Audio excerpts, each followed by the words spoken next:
Right welcome back to big TV digital exclusive big breaking news చూస్తున్నాం. SLBC tunnel వద్ద ప్రతిక్షణం ఉత్కంఠ నెలకొంది. ఎందుకంటే ఇప్పటికే పరిస్థితి చాలా క్లిష్ట పరిస్థితిగా మారింది. ఇప్పటికే 8 మంది అక్కడ చిక్కుకున్నారు. వాళ్ళలో ఏ ఆచూకీ కూడా దొరకలేదు. బృందాలు కూడా ఆర్మీ ఇటు పక్క నేవీ కూడా వెళ్లారు. కాకపోతే అక్కడికి వెళ్లిన తర్వాత కూడా ఏ ఆచూకీ దొరకపోవడంతో ప్రజలందరూ కూడా భయాందోళనకు గురవుతున్నారు. అసలు 8 మంది ఏ ఫ్యామిలీస్ కి సంబంధించిన వాళ్ళు, లోపల పరిస్థితి ఎలా ఉంది అని చెప్పి బృందాన్ని పంపించిన తర్వాత కూడా చాలా క్లిష్టంగా అక్కడ ఆక్సిజన్ ఇంకా లైట్ పోవట్లేదు అని కూడా చెప్పుకుంటూ వచ్చారు. అయితే ఇంకా 8 మంది దొరకకపోవడంతో అందరూ భయానికి గురవుతున్నారు. సహాయక చర్యలు ఆటంకం కలిగిస్తోంది, మొత్తం బురదమయం అయిందని కూడా చెప్పారు. అయితే ఇదే ఘటన పైన ఎస్ఎల్బీసీ టనల్ నుండి మా ప్రతినిధి శంకర్ కూడా ఉన్నారు. శంకర్, చెప్పండి, ఎస్ఎల్బీసీ టనల్ వద్ద అక్కడ ఏం జరుగుతోంది, పరిస్థితి ఎలా ఉంది? లక్ష్మి, ఎస్ఎల్బీసీ టన్నెల్లో చిక్కుకున్న వారిని కాపాడేందుకు 6వ రోజు రెస్క్యూ ఆపరేషన్ కొనసాగుతుంది.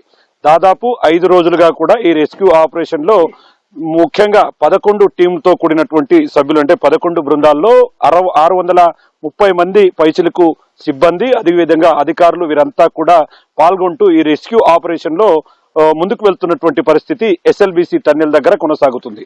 ముఖ్యంగా ఎన్డీఆర్ఎఫ్, ఎస్డీఆర్ఎఫ్, అదే విధంగా సింగరేణి రెస్క్యూ టీం, ముఖ్యంగా ఫారెస్ట్, నేవీ, ఆర్మీ, వీళ్ళంతా కూడా గత 5 రోజులుగా షిఫ్టుల వైజ్ గా కూడా ఇక్కడ ఏదైతే టన్నెల్ లోపలికి వెళ్ళడం, అక్కడ లోపల చిక్కుకున్న వారి ఆచూకీ లభ్యం కోసం శతవిధాలా ప్రయత్నిస్తున్నటువంటి పరిస్థితి కనిపిస్తుంది. ముఖ్యంగా ఎక్కడైతే టన్నెల్ దగ్గర 13.8 మీటర్ల దగ్గర ఎక్కడైతే ప్రమాదం చోటు చేసుకుందో అక్కడ పరిస్థితులు అనుకూలించడం లేదంటూ కూడా పూర్తి స్థాయిలో ఇక్కడికి వచ్చినటువంటి బృందాలు చెప్తున్నటువంటి పరిస్థితి కనిపిస్తుంది. ఇక ముఖ్యంగా ఎన్డీఆర్ఎఫ్ సిబ్బందితో పాటు గత 2 రోజుల క్రితం ఎస్ఎల్బీసీ టన్నెల్ దగ్గరికి ఢిల్లీ నుంచి వచ్చినటువంటి ర్యాట్ హోల్ మైనర్స్ కూడా సొరంగంలోకి వెళ్లడం, అక్కడ పూర్తి ఏ విధంగా ఉంది అనే కోణంలో అక్కడ పూర్తి పరిస్థితులను కూడా చూసినటువంటి పరిస్థితి అక్కడ కనిపించింది. ఇక ఓవరాల్ గా వాళ్ళు కూడా బయటికి వచ్చి చెబుతున్నారు, చివర 50 మీటర్ల మేర వరకు మేము వెళ్ళగలిగాం, అక్కడ వెంటిలేషన్ ఆక్సిజన్ కాస్త ఇబ్బందిగా మారడంతో అధికారులు మమ్మల్ని వారించి వెనక్కి తీసుకువచ్చారని చెప్పి కూడా వాళ్ళు చెప్పడం జరిగింది. ఇదే క్రమంలో ఇక అదే టీంకు సంబంధించినటువంటి సభ్యులు, ఎన్డీఆర్ఎఫ్ సిబ్బంది తిరిగి రాత్రి కూడా ఈ యొక్క ఎస్ఎల్బీసీ టన్నెల్లోకి వెళ్లడం జరిగింది. అక్కడ మొత్తంగా పేరుకుపోయినటువంటి బురదను, అదే విధంగా మట్టిని, వీటికి సంబంధించినటువంటి వాటి తొలగింపు ప్రక్రియకు ఎలాంటి చర్యలు చేపట్టాలి అనే కోణంలో కూడా ఉన్నత అధికారులతో సమీక్షా సమావేశాలు నిర్వహిస్తున్నటువంటి పరిస్థితి ఎస్ఎల్బీసీ టన్నెల్ దగ్గర కనిపిస్తుంది. ఇప్పటికే ఎస్ఎల్బీసీ టన్నెల్ దగ్గర ప్రమాదం జరిగినప్పుడు అక్కడ ఏదైతే మట్టి ఉందో అక్కడ ఆ మట్టిని ప్రమాదానికి జరగక ముందు కూడా ఉన్న కన్వేయర్ బెల్ట్ పై ఉన్న మట్టిని ఇప్పటికే ల్యాబొరేటరీకి పంపించడం, అక్కడ ఈ మట్టి నమూనాలకు సంబంధించినటువంటి టోటల్ రిపోర్ట్ గా లోపల ఎక్కడైతే ప్రమాదం జరిగిందో ఆ ప్రమాదం దగ్గర భూమికి సంబంధించినటువంటి లక్షణాలు ఏ విధంగా ఉన్నాయని చెప్పి కూడా అధికారులు అంచనా వేసే అవకాశాలు కనిపిస్తున్నాయి. ముఖ్యంగా టీబీఎం మిషన్ కు సంబంధించి 20 మీటర్ల దగ్గర పరిస్థితులు చాలా దారుణంగా ఉన్నాయి. దాదాపు 6 నుంచి 7 మీటర్ల మేర కూడా మట్టి రాళ్లు కూలి ఉంటాయని చెప్పి కూడా ఎక్స్పర్ట్స్ చెప్తున్నటువంటి పరిస్థితి ఎస్ఎల్బీసీ టన్నెల్ దగ్గర కనిపిస్తుంది. ఓవరాల్ గా ఇదంతా కూడా మంత్రులు, కలెక్టర్లు, ఎమ్మెల్యేలు, మిగతా ఎస్పీలు, ఎన్డీఆర్ఎఫ్, ఈ బృందాలంతా కూడా కలిసి 5 రోజులుగా శ్రమిస్తున్నప్పటికీ ఇప్పటికీ వారి ఆచూపీ లభ్యం కాకపోవడంతో ఇక్కడికి వచ్చినటువంటి వారి కుటుంబ సభ్యుల్లో ఆందోళన రేకెత్తుతున్నటువంటి పరిస్థితి కనిపిస్తుంది. ఇక ముఖ్యంగా నిన్న మంత్రి ఉత్తమ్ కుమార్ రెడ్డి మరో 48 గంటల్లో వారి ఆచూకీని కనుక్కునేందుకు స్పెషల్ ఆర్మీ టీమును కూడా రప్పించామని చెప్పారు. మరి 48 గంటల్లో రెస్క్యూ ఆపరేషన్ లో ప్రధానమైనటువంటి అంశం ముఖ్యంగా అక్కడ ఊట ఏదైతే నిమిషానికి 3000 నుంచి 4000 వరకు సీపేజ్ నుంచి ఊట వస్తుంది, ఆ నీటిని తొలగించేందుకు దాదాపు 4 మోటార్లను కూడా లోపలికి పంపించడం, అక్కడ ఊట నీరుగా వస్తున్నటువంటి నీటినంతా కూడా బయటికి పంపిస్తూ అక్కడ నీరు నిల్వ ఉండకుండా చూస్తున్నటువంటి పరిస్థితి టన్నెల్ లోపల కనిపిస్తుంది. ఇక ముఖ్యంగా ఈ రోజు ఏదైతే ఈ 48 గంటల్లో ప్రధానమైనటువంటి రెస్క్యూ జరగబోతుంది, ఖచ్చితంగా వారి ఆచూకీ లభిస్తుంది అని చెప్పి కూడా తెలుస్తున్నటువంటి పరిస్థితి కనిపిస్తుంది. ఇక ఓవరాల్ గా నిన్న ఏదైతే ఈ యొక్క నిన్న ఏదైతే పూర్తి స్థాయిలో national Jio physical rescue team కూడా 8 మందితో కూడినటువంటి సభ్యులు కూడా వాళ్ళు ఇక్కడికి రాబోతున్నారు. దాంట్లో జీపీఆర్ సర్వే, అంటే జీపీఆర్ సర్వే అనేది కూడా ప్రధానమైనటువంటి అంశం. ఎందుకంటే వాళ్ళు 8 మంది లోపలికి ఈరోజు వెళ్తారు, నిన్న ఇక్కడికి వచ్చారు. వాళ్ళు ఆ యొక్క సర్వే ద్వారా, జీపీఆర్ సర్వే అంటే వారికి ఒక మెటల్ డిటెక్టర్ను కూడా భుజాలకు తగిలించుకోవడం, అది లోపలికి వెళ్ళడం, అక్కడ మట్టిలో కానీ ఇంకెక్కడైనా పూర్తిగా టెస్ట్ చేస్తున్న క్రమంలో లోపల ఎవరైనా ఉంటే ఖచ్చితంగా కనిపిస్తారు. కాబట్టి వారికి సంబంధించినటువంటి ఆచూకీ ఎక్కువగా లభించే అవకాశాలు ఉన్నాయని చెప్తున్నారు. ఇక ముఖ్యంగా టీబీఎం మిషన్ కు సంబంధించినటువంటి విడిభాగాలు పెద్ద ఎత్తున శిథిలాలుగా మారి ఈ యొక్క రెస్క్యూకు ఆటంకం కలిగిస్తున్నటువంటి పరిస్థితి అక్కడ కనిపిస్తుంది. ఇక మేజర్ గా ఎన్డీఆర్ఎఫ్ సిబ్బంది కూడా మొత్తంగా రెగ్యులర్ గా మానిటర్ చేస్తున్నారు, షిఫ్ట్ల వైజ్ గా లోపలికి వెళ్లి వస్తున్నారు. ఈ రోజు ఏదైతే హరీష్ రావు పర్యటన ఉంటుంది, హరీష్ రావు ఇక్కడికి వస్తారు, ఎస్ఎల్బీసీ టన్నెల్ ను పరిష్కరిస్తారన్న క్రమంలో ఇక్కడ పూర్తి స్థాయిలో పోలీసు బందోబస్తు ఎక్కువైనటువంటి పరిస్థితి ఎస్ఎల్బీసీ టన్నెల్ దగ్గర కనిపిస్తుంది. ఇక ఏదైతే ఏదైతే టాప్ ఉందో ఆ టాప్ అనేది కూడా చాలా కిందికి ఉండడం వల్ల రెస్క్యూకు ముందుకు వెళ్ళడానికి కష్టంగా మారుతున్నటువంటి పరిస్థితి. దాదాపు ఇప్పటికే అక్కడ 20 మీటర్ల మేర పెద్ద ఎత్తున టీబీఎం మిషన్ దగ్గర ఉన్నటువంటి ఆక్సిజన్ వెంటిలేషన్ కూడా పూర్తి స్థాయిలో ఆ పైపు విరిగిపోవడంతో అక్కడ చివరి వరకు కూడా ఆక్సిజన్ అందలేనటువంటి పరిస్థితి కనిపిస్తుంది. టన్నెల్ కు సంబంధించినటువంటి ఆక్సిజన్ వెంటిలేషన్ పైప్ అయితే అక్కడ దీన్ని పునరుద్ధరిస్తున్నారు. ఎక్కడ కూడా పైటాపు అదే విధంగా వెలుతురుకు సంబంధించినటువంటి లైట్లు పైకప్పు ఊడిపోకుండా జాగ్రత్తలు తీసుకుంటూ మొత్తంగా ఈ రెస్క్యూను కొనసాగిస్తున్నటువంటి పరిస్థితి ఎస్ఎల్బీసీ టన్నెల్ దగ్గర కనిపిస్తుంది. మొత్తంగా దాదాపు 5 రోజులు గడిచిపోయింది. 6వ రోజు రెస్క్యూ ఆపరేషన్ స్టార్ట్ అయింది. ఆ రోజు 8:30 గంటలకు వెళ్లిన వారు తిరిగి ఇప్పటి వరకు కూడా రాకపోవడం, వారి తమ కుటుంబ సభ్యుల ఆచూకీ ఇవ్వాలంటూ వారితో మాట్లాడినటువంటి చివరి మాటలను గుర్తు చేసుకుంటూ కూడా ఇక్కడ కన్నీరు మున్నీరు అవుతున్నటువంటి పరిస్థితి ఎస్ఎల్బీసీ టన్నెల్ దగ్గర కనిపిస్తుంది. ఇక ముఖ్యంగా ప్రధానమైనటువంటి టన్నెల్ దగ్గర ఎక్కడైనా కూరుకుపోయినటువంటి బురదను బయటికి తీసే క్రమంలో మరింత ఫోర్స్ తో పైనుంచి రాళ్లు అదే విధంగా బురద కూడా బయటికి వస్తుంది. ఆ సమయంలో అక్కడికి వెళ్లి రెస్క్యూ చేసుకుంటున్న వారికి ప్రమాదం ఉంటుంది. కాబట్టి ఇప్పటికే జాన్సన్ కంపెనీ కూడా దీని మీద అక్కడ చాలా సెన్సిటివ్ గా ఉంటుంది. అధికారుల ఆదేశాలు లేకుండా సొంత నిర్ణయాలతో ఎవరు ముందుకు వెళ్ళకూడదని చెప్పి కూడా ఆదేశాలు జారీ చేసినటువంటి పరిస్థితి అయితే ఎస్ఎల్బీసీ టన్నెల్ దగ్గర కనిపిస్తుంది. ఇక ఓవరాల్ గా ఇదంతా కూడా ఉత్కంఠతకు తెరలేపుతుందనే చెప్పవచ్చు. అంటే గతంలో చాలా చోట్ల సొరంగాలలో చిక్కుకుపోయిన వారిని కాపాడే ప్రయత్నంలో పెద్ద ఎత్తున రెస్క్యూ జరుగుతుంది. ఇదే క్రమంలో తిరిగి ఎస్ఎల్బీసీ దగ్గర జరిగినటువంటి ఈ ఘటన దేశవ్యాప్తంగా సంచలనంగా మారింది. ఇప్పటికే తెలంగాణ రాష్ట్ర ప్రభుత్వం దీని మీద కసరత్తులు మొదలుపెట్టింది.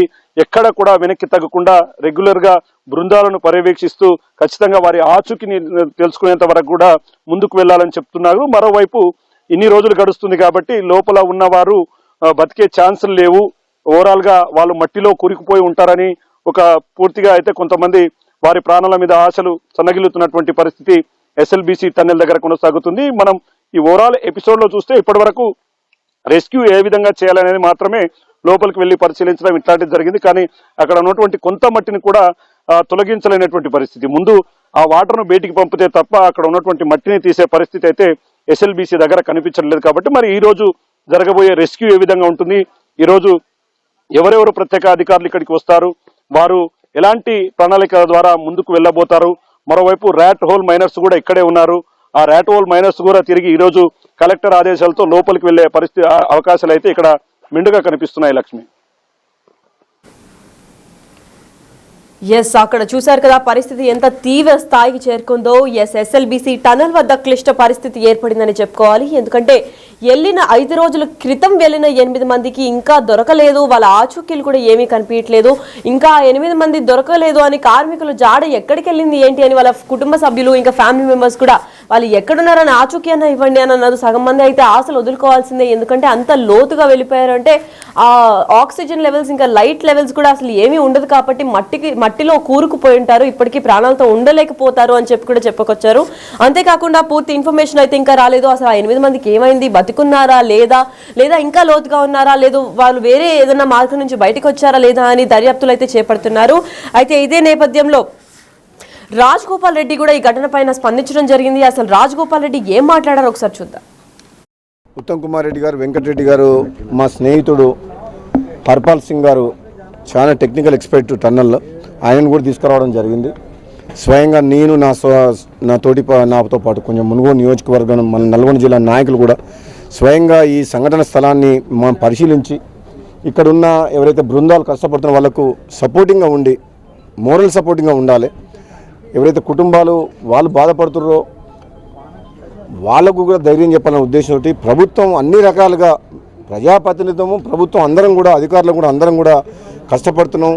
ఎట్లయినా సరే దీన్ని ఎంత వీలైన త్వరగా వాళ్ళ అక్కడ సంఘటన స్థలాన్ని చేరుకునే ఉద్దేశంతో ముందుకు పోతున్నాం. ఇప్పుడున్న పరిస్థితుల్లో నాకు చెప్తుంటే ఈరోజు నిన్న మొన్న మాటలు వింటుంటే మాకే బాధ అనిపిస్తుంది. 10 ఏళ్ల పాటు టీఆర్ఎస్ పార్టీ టనల్ని కంప్లీట్ చేయకుండా ఎప్పుడో కంప్లీట్ కావాల్సిన ప్రాజెక్ట్ ఇది. నల్గొండ జిల్లా కోనసీమలాగా అయిపోద్ది ప్రాజెక్ట్. టనల్ ప్రాజెక్ట్ అయితే 5 లక్షల ఎకరాలకు నీళ్ళు వస్తాయి నల్గొండ జిల్లాకు. ఫ్లోరైడ్ ప్రాంతం, కరువు ప్రాంతం. అటువంటి ప్రాజెక్ట్ని గాలికి వదిలేసి ఈరోజు మా దురదృష్టవశాత్తు మేము వచ్చిన తర్వాత స్టార్ట్ చేసి చిన్న ఇన్సిడెంట్ అయితే, అంటే ఇన్సిడెంట్ పెద్దదే, మాకేందంటే డబ్బు కాదు, వాళ్ళ ప్రాణాలు కాపాడాలి. ఎంత నష్టమైనా ఎంత కష్టమైనా ఆ ప్రాజెక్టు ఆ పని కంప్లీట్ చేసేందుకు ముందు పోతున్నాడు. వాళ్ళు ఇరుక్కున్నారు కాబట్టి వాళ్ళని ఏ విధంగా కాపాడని చెప్పి సర్వశక్తులు పడుతుంది ప్రభుత్వం. ఈరోజు ప్రధానమంత్రి గారు రేవంత్ రెడ్డి గారికి మాట్లాడి కేంద్ర ప్రభుత్వం కూడా అన్ని రకాల సపోర్ట్ అందిస్తుంది. ఉత్తమ్ కుమార్ రెడ్డి గారు, వెంకటరెడ్డి గారు అయితే రోజు ఎవ్రీడే అన్నట్టు వస్తుండ్రు. నేను ఒక నిర్మాణ సంస్థ నడిపిన వ్యక్తిగా నాకున్న అనుభవం టన్నల్స్లో ఎంతోమంది దేశవ్యాప్తంగా ఉన్న నా మిత్రుల్ని వాళ్ళతో కూడా ఫోన్లో మాట్లాడి వాళ్ళని కూడా పిలిపిస్తున్నాయి ఇక్కడికి. ఈరోజు వచ్చిన హర్పాల్ సింగ్ గారికి కూడా నేనే మెసేజ్ ఇచ్చి ఉత్తమ్ కుమార్ రెడ్డితో మాట్లాడించి హర్పాల్ సింగ్ గారిని రమ్మని కోరుకుంటే ఢిల్లీ నుంచి ఆయన రావడం జరిగింది. ఆయన బీఆర్ఓలో చాలా సీనియర్గా పనిచేసిండు. సో నేను ఏంటంటే ఇక్కడ రాజకీయాలు కాదు, మేము రాజకీయాలు చేయదలుచుకోలేదు, రాజకీయాలు మాట్లాడదలుచుకోలే. ప్రాజెక్టు కంప్లీట్ చేయాలన్న ఉద్దేశంతో మన రేవంత్ రెడ్డి గారి నాయకత్వంలో ఉత్తమ్ కుమార్ రెడ్డి గారు మంత్రిగా అయిన తర్వాత, ఇరిగేషన్ మినిస్టర్ అయిన తర్వాత ఈ సొరంగ మార్గం కంప్లీట్ చేయాలని చెప్పి పట్టుదలతోటి వెంకటరెడ్డి గారు, మేము నల్గొండ జిల్లా శాసనసభ్యులు అందరం ఈ ప్రాజెక్టు కంప్లీట్ చేయాలనే ఉద్దేశంతో మేము ఇది కృషి చేస్తున్నాము. ఇటువంటి సంఘటన జరుగుతుందని మేము కలలో కూడా అనుకోలేదు. ఇటువంటి చాలా దురదృష్టకరం. ఇది ఏమైనా కానీ రాబోయే రోజుల్లో వీలైనంత, అంటే రాబోయే రోజుల్లో కాదు గంటల్లోనే ఏదైనా రిజల్ట్ వస్తుంది, తప్పకుండా అక్కడ సంఘటన స్థలాన్ని చేరుకుంటామని చెప్పి చెప్తున్నారు. ఇంకొక 15-20 మీటర్స్ వరకు పోతే డెబ్రీస్ ఆల్మోస్ట్ లాంగ్, ఇప్పుడు ఒక అధికారి నాకు చెప్పిండు అక్కడ చాలా దగ్గరికి పోయినాం, యాక్సిడెంట్ స్పాట్ దగ్గరికి పోయినాం. ఇంకో కొంచెం ముందుకు పోతే ఇంకో 20 మీటర్లు 30 మీటర్లు పోతే అక్కడ సంఘటన స్థలానికి పోతాం అని చెప్పి కూడా చెప్తున్నారు. కాబట్టి మా ఆశ ఉన్నది, భగవంతుని ప్రార్థిస్తున్నాం వాళ్ళ ప్రాణాలకు ఎటువంటి నష్టం జరగవద్దు అని చెప్పి భగవంతుని రాత్రి పగలు మొక్కుతున్నాం.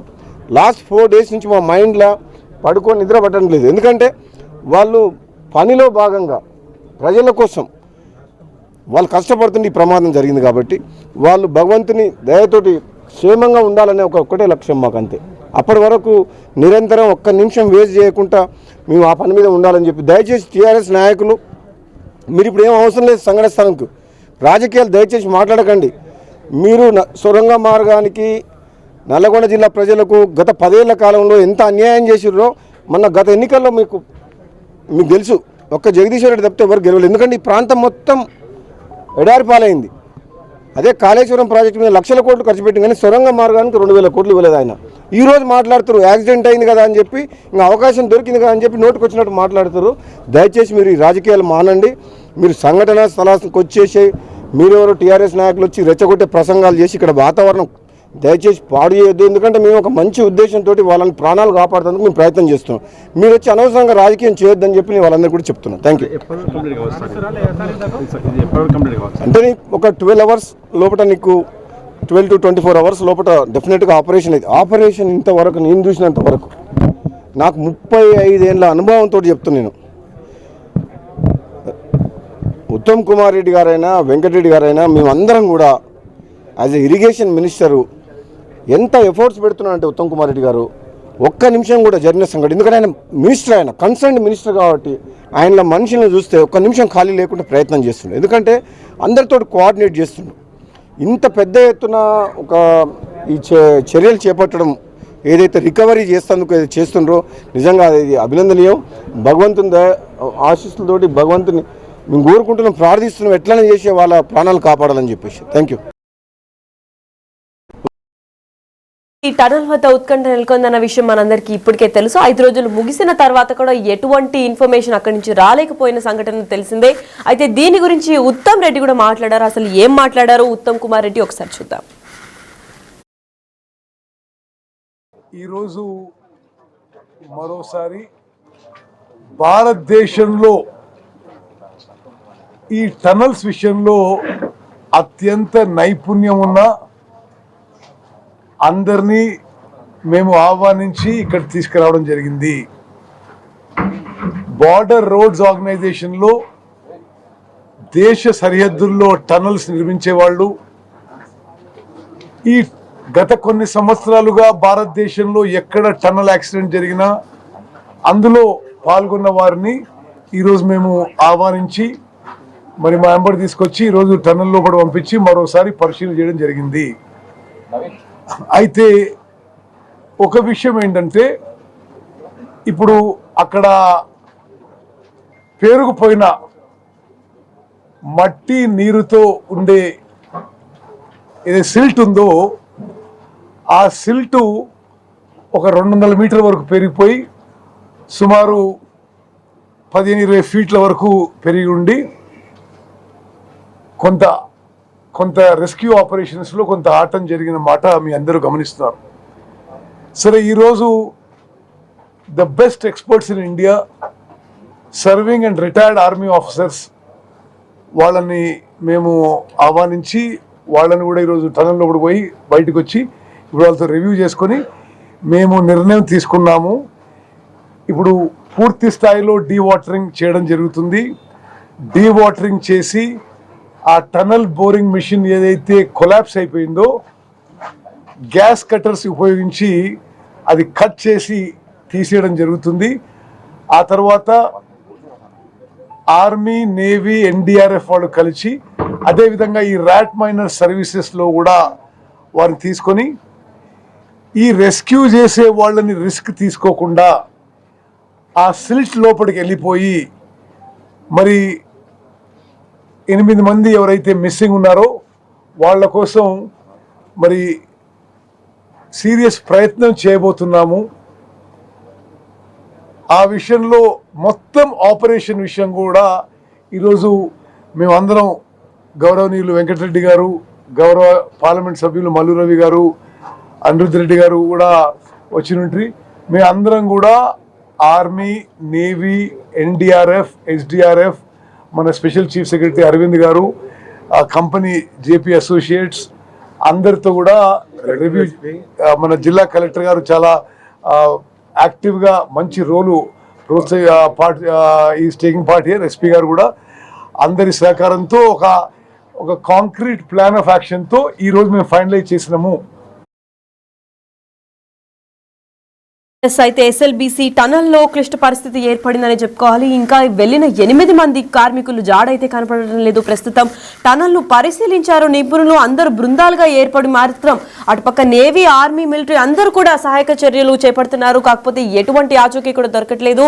మరి అక్కడ మొత్తం నీరుతో పూడుకుపోయింది, బురదతో పూడుకుపోయింది అని కూడా చెప్పారు. అయితే టనల్లో నిమిషానికి 5,000 లీటర్లు ఊట కూడా కలిగిస్తామని చెప్పి కూడా భారీ మొత్తంలో మొత్తం దాని మోటార్లు వేసి మరి దానిలోంచి తోడేస్తున్నారని కూడా సిబ్బంది నుంచి ఇన్ఫర్మేషన్ అయితే అందింది. కాకపోతే సహాయక చర్యలు ఆటంకం కలిగిస్తుంది అని చెప్పి కూడా చెప్పారు. ఎందుకంటే ఆ బురదతో మొత్తం నిండుకుపోయింది కాబట్టి బురద వల్ల వాళ్ళకి ఎటువంటి సాయం చేయాలన్నా కష్టంగా కనిపిస్తుంది అని కూడా చెప్పుకొచ్చారు. మరి టీవీఎం మెషిన్ల సహాయంతో కూడా అక్కడి దాకా చేరుకుంటున్నారు. మరి ర్యాట్ హోల్ మైనర్స్ కూడా నిన్న వెళ్ళిన వారు ఇద్దరు అక్కడికి గల్లంతయ్యారు. మరి వారి పరిస్థితి ఏంటి అనే ఇన్ఫర్మేషన్ కూడా రావట్లేదు. ఇప్పటికైతే పొలిటికల్ లీడర్స్ కూడా దీనిపైన స్పందిస్తున్నారు. మరి కొద్దిసేపట్లో హరీష్ రావు కూడా అక్కడికి చేరుకోబోతున్నారు. చేరుకున్న తర్వాత ఎటువంటి చర్యలు చేపడతారు, అసలు దాని నుంచి బయటకి వచ్చే ఛాన్స్ ఉందా లేదా, అసలు లోపల ఉన్న వాళ్ళ పరిస్థితి ఏంటి అన్న దానిపైన అయితే క్లారిటీ వచ్చే సూచనలు అయితే కనిపిస్తున్నాయి. మరి టనల్లో పరిస్థితులు చూసేందుకు సీసీ కెమెరా ఏర్పాట్లు కూడా చేస్తున్నట్టు ఇప్పటికే సమాచారం అందింది. మరి దాని ద్వారా ఏమైనా క్లూజ్ అంది, అక్కడ ఉన్న పరిస్థితి ఎలా ఉంది, ఉన్న 8 మంది ఎక్కడ చిక్కుకున్నారు, అసలు ప్రాణాలతో ఉన్నారా లేదా అన్న క్లారిటీ అయితే వచ్చే నేపథ్యం అయితే కనిపిస్తోంది. ऑक्सीजन की यहाँ कोई दिक्कत है, हमें ऑक्सीजन की दिक्कत और गर्मी, पसीना बहुत पसीना बहुत हाँ हम जहाँ तक पहुँचते तो हम पहुँच चुके हैं। हमारे साथ एनडीआरएफ की टीम ने भी हिम्मत करी है। हमारे साथ ये हमारा राशिद, ये मुन्ना कुरैशी अंदर जाते हुए। मुन्ना इतना लंबा रिक्शा मतलब मुन्ना वापसी, मुन्ना प्लीज।